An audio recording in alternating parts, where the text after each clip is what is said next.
好，欢迎收看健康答疑爆爆炸。本视频观点来自健康时报。大家好，欢迎收看健康答疑爆爆炸课堂。我们是由5个医生组成的自媒体，我是主持人小果。说到癌症，最可怕的莫过于肺癌。我国所有的恶性肿瘤中，肺癌的发病率和死亡率都名列第一。那么，究竟如何才能预防肺癌呢？早期症状一：咳嗽、咳痰、咳血。这3个症状是肺癌的典型症状，一般会按顺序发生。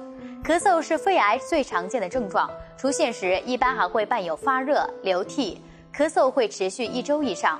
一般来说，肿瘤如果生长在支气管附近，早期症状多为咳嗽，不会出现咳血，顶多也是痰中带血。当肿瘤侵犯到肺部大血管时，才会出现大量咳血，严重的甚至能危及性命。早期症状2：呼吸困难和喘息。早期症状3：胸痛、胸部不适。